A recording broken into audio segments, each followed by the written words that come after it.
ভিডিওর মাধ্যমে আমি শেখাবো ফেসবুকে কন্টেন্ট মনিটাইজেশন পলিসি কিভাবে রিমুভ করবেন। যেমন বন্ধু আমি দেখাই ফেসবুকে অনেকেই কিন্তু অনেক রকম কিন্তু কন্টেন্ট মনিটাইজেশন পলিসির সমস্যায় ভুগছেন। আমি আমার পুরো ফেসবুক পেজে চলে যাই, তাহলে তোমরা বুঝতে পারবে। দেখতে পাচ্ছ আমার ফেসবুক পেজে আমি কিন্তু এখানে চলে আসলাম, পুরোপুরি চলে এসেছি, দেখতেই তোমরা পাচ্ছ। এবার চলে আসি আমার মনিটাইজেশনের সমস্যায়, মনিটাইজেশনে চলে আসি, আমি দেখি আমার কোনো সমস্যা আছে কিনা। দেখতে পাচ্ছ কন্টেন্ট মনিটাইজেশন পলিসি ইনস্ট্রিম অ্যাডে যায়। ইনস্ট্রিম অ্যাডে যাওয়ার পর এখানে দেখতে পাচ্ছ আমার রয়েছে কন্টেন্ট মনিটাইজেশন পলিসি। এটা আসার প্রধান কারণ কি অবশ্যই জানাবো। অনেকেই কিন্তু অনেক রকম ফেক ভিডিও ইউটিউবে আপলোড দিচ্ছে, অনেক ফেক, যা দেখলে কিন্তু আপনি এক পয়সাও কাজ পাবেন না। অনেকে বলছে ফেসবুকের রিপোর্ট করো, ফেসবুকে ক্রিয়েটর সাপোর্টে যাও, একটি স্ক্রিনশট নাও, এখানে এ লেখো, হেন করো, তেন করো, নানান কথা, একটাও কাজ পাবেন না। সব ফালতু ভিডিও, সব ফালতু ভিডিও, সব ইনকাম করার জন্য ওই করছে, সব ফালতু ভিডিও। আমি দেখলাম আমার ফেসবুক পেজে কন্টেন্ট মনিটাইজেশন পলিসি এসে এর প্রধান কারণ, এক নম্বর কারণ হলো আমাদের এই ফেসবুক পেজে নিয়মিত ভিডিও দেওয়া হচ্ছে না। হ্যাঁ বন্ধু, আপনি নিয়মিত ভিডিও দিচ্ছেন না, কেউ কেউ নিয়মিত ভিডিও দিচ্ছে, তারপরেও রয়েছে, কিন্তু কখন এটা চলে যাবে জানেন? যখন কিন্তু আপনি নিয়মিত রেগুলার ভিডিও দিচ্ছেন, আপনার এই যে 60,000 মিনিট ওয়াচ টাইম, এটা কমপ্লিট হয়ে যাবে, তখন এটা অটোমেটিক্যালি টিক চিহ্ন উঠে যাবে। হ্যাঁ বন্ধু, তাহলে এখানে কি দেখতে পাচ্ছ কন্টেন্ট মনিটাইজেশন পলিসি লেখা রয়েছে।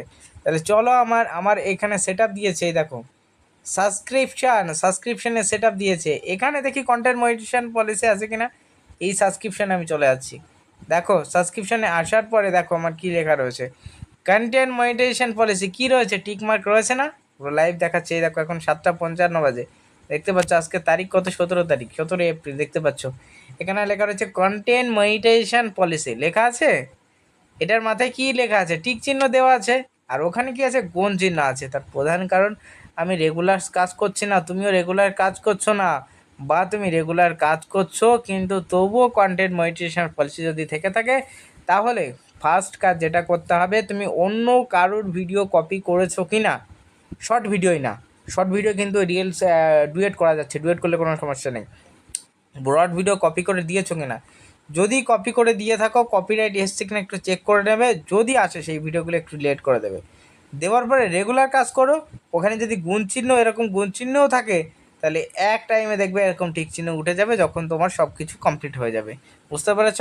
তাই আর ঘাবড়িও না, খুব দ্রুত তুমি নিয়মিত কাজ করতে থাকো, শর্ট ওয়ার্ড সব নিয়ে কাজ করতে থাকো, এক টাইমে তোমার ভিডিও ভাইরাল হবে, তোমার কন্টেন্ট মনিটাইজেশন পলিসি এটা খুব দ্রুত উঠে যাবে। বুঝতে পারছো দর্শক বন্ধু? তাহলে কন্টেন্ট মনিটাইজেশন পলিসি ফেসবুক থেকে যদি আসে, তাহলে আমাদের কী করণীয় সংক্ষিপ্ত ভিডিওতে আলোচনা করলাম। ভিডিও ভালো লাগলে প্রত্যেকে লাইক করবেন, চ্যানেলে নতুন হলে সাবস্ক্রাইব করবেন, আর অবশ্যই ভিডিওটা শেয়ার করে অন্যান্য দর্শকদের দেখার সুযোগ করে দেবেন। ভালো থাকবেন প্রত্যেকে।